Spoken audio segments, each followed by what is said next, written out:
la réincarnation. Réincarnation, c'est incarner deux fois. Donc il faut d'abord comprendre ce qu'on appelle l'incarnation. L'incarnation, c'est quoi? C'est prendre ou revêtir un corps. Par exemple, dans le cas de Jésus, on dit que Jésus a été fait chair. Jésus, il a existé avant de prendre un corps. Vous savez que Jésus n'a jamais commencé, non? Jésus n'a pas commencé dans le ventre de Marie. Jésus n'a jamais commencé. Et à un moment donné, il est venu revêtir un corps. Il a revêtu un corps. Donc il s'est incarné. Il s'est fait chair. Alors, la réincarnation, finalement, c'est quoi? Et c'est enseigné dans beaucoup de religions. C'est enseigné en philosophie, c'est enseigné dans la Rose-Croix, dans la franc-maçonnerie, c'est enseigné dans beaucoup de religions. Qu'est-ce que la réincarnation? La réincarnation, c'est lorsqu'une personne meurt, tu quittes un corps au moment de la mort pour aller dans un nouveau corps. Le corps là peut être une plante, un animal ou encore un homme. On appelle ça la réincarnation. Donc les gens disent qu'en fait, là on est là, on a déjà eu d'autres vies. En fait, c'est comme tu as eu plusieurs vies sur la terre. Tu as eu d'autres vies et tu en auras encore d'autres vies. Par exemple, si tu as fait les bonnes choses, c'est dans cette doctrine là. Quand tu vas mourir, tu vas maintenant apparaître dans le corps des riches. Les gens qui croient en ça disent qu'en fait, pourquoi? Parce que vous avez fait les mauvaises choses dans votre ancienne vie. Quand vous venez dans une nouvelle vie, vous payez ce que vous avez fait dans votre ancienne vie. Celui qui est riche, c'est parce qu'il avait fait les bonnes choses pendant qu'il était dans son ancienne vie. Donc, ça s'appelle la réincarnation. Donc, la réincarnation, c'est quoi? Comme le corps meurt et tu vas dans un autre corps. Donc, par exemple, on peut rencontrer un monsieur, on dit, oh, ça te fait 5 vies déjà. Donc, tu as existé et tu es allé dans un autre corps et tu as encore existé. Tu es la mort, tu as encore existé, tu es allé dans un autre corps. Mais c'est dans les animaux, dans les plantes. Et on dit que tu dois changer de vie jusqu'à ce qui s'appelle le nirvana. Ça, en fait, c'est un semblant de paradis. Donc, tu atteins ce paradis-là. Ce paradis-là par tes propres efforts. Tu dois expier tes propres péchés. Tu dois résoudre le problème de tes propres péchés par plusieurs vies. Et d'ailleurs, on vous dit, écoute, quand vous voulez douter de cette doctrine, on vous démontre que cette doctrine existe. Ils disent, bon, regarde, il t'est déjà arrivé de faire quelque chose, mais d'avoir la pensée que tu avais déjà fait ça. Voilà. Et c'est ce qu'on appelle les impressions de déjà vu. Voilà. Ils disent, tu as déjà vu ça? Et tu dis, oui. Oui, il m'est arrivé de faire quelque chose. Je me demande, oh, mon Dieu, que j'avais déjà fait ça, non?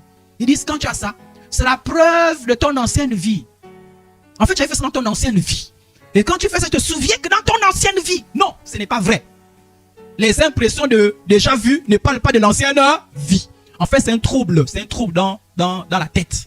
C'est un trouble psychologique. Ça arrive. C'est un trouble, ça peut arriver à quelqu'un. Un trouble, ça n'a rien à voir avec l'ancienne vie. Je suis un documentaire d'un enfant. Il avait environ 12 ans. Il dit à ses parents que, là, vous me voyez là, j'ai déjà vécu. Je suis revenu dans une autre vie. Les parents disent non. L'enfant dit, j'étais dans telle ville. Il donne le nom. J'habitais telle maison. Dans la ville là où j'étais, il y avait une piscine, il y avait ça. Et que font les parents? Les parents ont pris l'avion. Quand ils ont pris l'avion, ils sont allés dans un endroit. L'endroit 1, la ville existe. 2, la maison existe. 3, tout ce que l'enfant a décrit, exact, ça existe. Alors, qu'est-ce qui explique ça? Les démons. Les démons. Dans l'hypnose c'est quoi? C'est quelqu'un prend le contrôle de ton esprit. Tu es comme assoupi. Et on te dit, répare dans ton ancienne vie. Quelqu'un dit, oui, dans mon ancienne vie. Je vois, j'étais blanc. Avant, dans mon ancienne vie, j'étais blanc. J'habitais la Belgique. Et j'étais ceci. Pourquoi? Parce que c'est des pratiques démoniaques. Donc, il y a des gens sous l'influence des démons, viennent raconter des choses, puisque les démons connaissent toutes ces choses-là, racontent des choses, donnant l'impression que la personne existait dans l'ancienne vie. Et c'est qui existe quand même dans notre tradition. On voit des gens, par exemple, il y a quelqu'un qui vous dit, non, mais en fait, j'étais sorcier, j'ai fait la sorcellerie, j'ai tué les gens, après je suis mort, je suis revenu dans le ventre de ma mère et je suis revenu à la vie. Par exemple, chez les Ouest-Africains, tu as une pratique sur laquelle, lorsque tu perds un enfant, ils font des signes et ils te disent, l'enfant va revenir.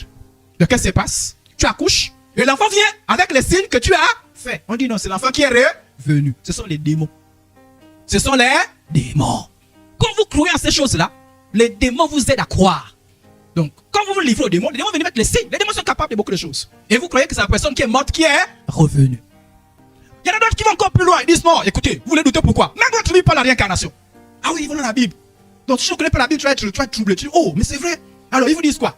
Matthieu 17, 10, 12. Ils aiment prendre le texte là. Alors, les disciples lui font cette question. Pourquoi les scribes disent-ils qu'Élie doit venir premièrement? Et les disciples posent la question à Jésus. Et il y a une prophétie de Malachie. Malachie 4, 5. Voici, je vous enverrai Élie, le prophète, avant que le jour de l'Éternel arrive. Ce jour grand, heureux, redoutable. Donc ils disent, donc il y a une prophétie qui dit ça, qu'Élie doit revenir. Donc il doit revenir. Et les gens disent, mais Jean-Baptiste que vous voyez là, c'est Élie. Donc on pose la question à Jésus, on dit, mais est-ce que ce Jean-Baptiste c'est vraiment Élie qui est revenu? Écoutez ce que Jésus dit. Il est vrai qu'Élie doit revenir et établir toutes choses. Jésus confirme qu'Élie doit venir et établir toutes choses. Mais je vous dis qu'Élie est déjà venu, qu'ils ne l'ont pas reconnu et qu'ils l'ont traité comme ils l'ont voulu. Ils sont un peu dans la confusion.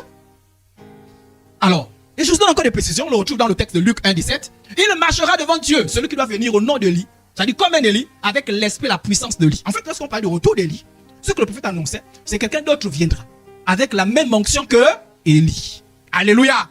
Ce n'était pas l'esprit d'Élie qui venait dans notre corps. Il n'était pas ça. C'est quelqu'un qui viendra avec l'onction et la puissance d'Élie. C'est qu'on a réincarnation disent, mais non, c'est l'esprit d'Élie là, qui est venu et rentre dans notre corps, et dans ce corps on a appelé Jean-Baptiste. Non, la Bible ne dit pas ça. La preuve, on va poser la question à Jean-Baptiste lui-même. On va dire, Jean-Baptiste, dis-nous la vérité. Est-ce que tu es Élie? Écoutez ce que dit Jean-Baptiste. Jean 1, 21. Et il a le demandeur, quoi donc? Es-tu Élie? Et il dit, je ne le suis point. Et lui-même a confirmé qu'il n'était pas le prophète. Donc, bref, c'est pour vous dire que la réincarnation n'est pas biblique. Peu importe ce qu'on vous essaie de vous dire. C'est une doctrine extrêmement dangereuse. Pourquoi? Parce que dans cette doctrine-là, on vous dit qu'après la mort, tu vas encore revenir sur la terre pour exister encore. La Bible ne dit pas ça.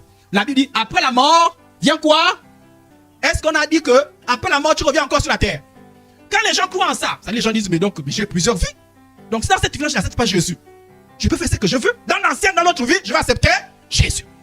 Ça, c'est le premier danger de cette doctrine. Le deuxième danger, c'est que on vous dit que pour atteindre ce qu'ils appellent le nirvana, dans toutes tes vies-là, il faut que tu fasses des efforts. Il faut que tu fasses les bonnes œuvres. C'est-à-dire qu'on enseigne le salut par les œuvres. On enseigne que le péché est expié par tes propres œuvres. Ce qui n'est pas vrai.